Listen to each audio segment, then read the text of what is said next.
شیخ المشائخ حضرت حبیب اجمی رحمۃ اللہ علیہ بہت بڑے متقی اور اللہ کے ولی گزرے ہیں۔ ان کی زندگی سے لوگ آج بھی بہت کچھ حاصل کر رہے ہیں اور آج بھی اہل زمانہ میں آپ کی قدر و منزلت بہت زیادہ ہے۔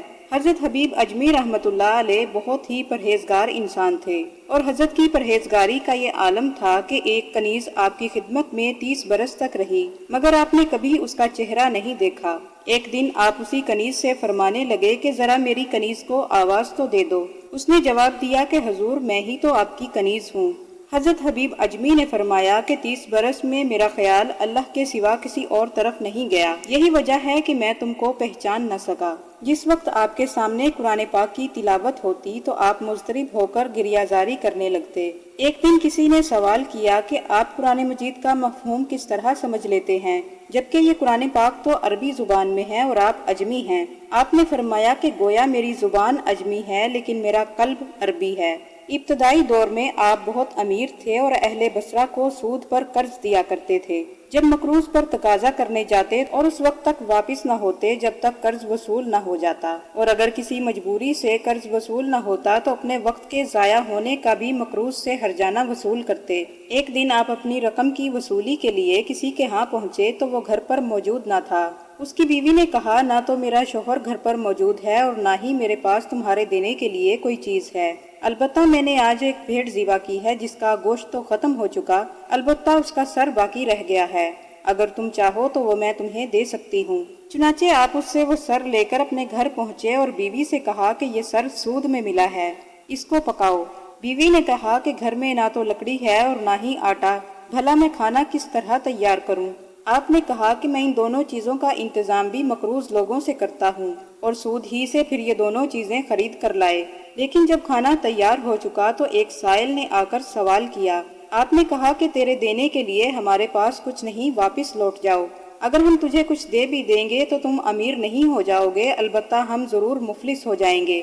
سائل مایوس ہو کر واپس چلا گیا تو بیوی نے سالن نکالنا چاہا لیکن وہ ہنڈیا سالن کے بجائے خون سے لبریز ہو چکی تھی۔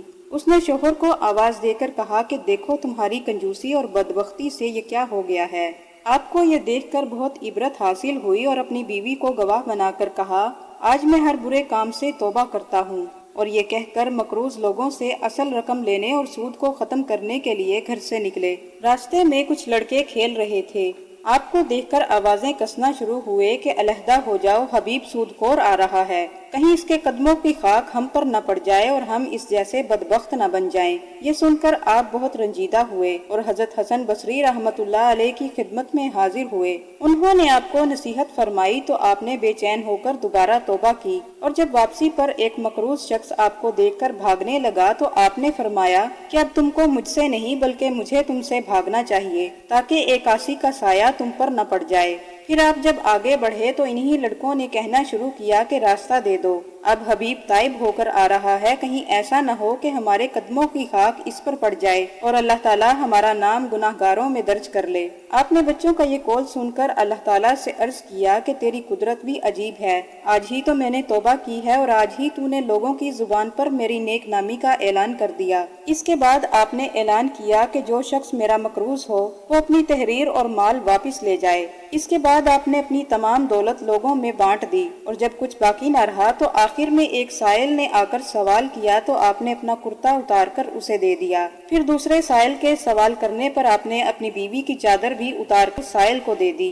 پھر آپ ساحل فرات پر ایک عبادت خانہ تعمیر کر کے عبادت میں مشغول رہے اور یہ معمول بنا لیا کہ دن میں تحصیل علم کے لیے حضرت حسن بصری رحمۃ اللہ علیہ کی خدمت میں پہنچ جاتے اور رات بھر مشغول عبادت رہتے۔ پھر ایک دن آپ کی بیوی نے غربت سے تنگ آ کر آپ سے کہا کہ کچھ نہ کچھ کام کاج کرنا چاہیے، تو پھر آپ مزدوری کرنے کے لیے گھر سے نکلے، لیکن دن بھر عبادت کرنے کے بعد جب گھر پہنچے تو بیوی نے سوال کیا کہ کیا لائے ہو؟ آپ نے جواب دیا کہ جس کی مزدوری کی ہے وہ بہت کرم والا ہے، اور اس کی وجہ سے مجھے اجرت طلب کرنے کی جرت نہ ہوئی، لیکن اس نے خود ہی کہہ دیا کہ 10 یوم کے بعد تمہیں تمہاری مزدوری دی جائے گی۔ پھر جب 10 دن کے بعد آپ کو یہ خیال آیا کہ آج گھر جا کر کیا جواب دوں گا، تو ایک طرف آپ اپنے تصور میں غرق تھے تو دوسری طرف اللہ تعالیٰ نے ایک بوری آٹا، ایک ذبح شدہ بکری، گھی، شہد اور 300 درہم ایک غیبی شخص کے ہاتھ آپ کے گھر پہنچا دیے، اور ساتھ یہ پیغام بھی دیا کہ حبیب سے کہہ دینا کہ اپنے کام کو ترقی دے،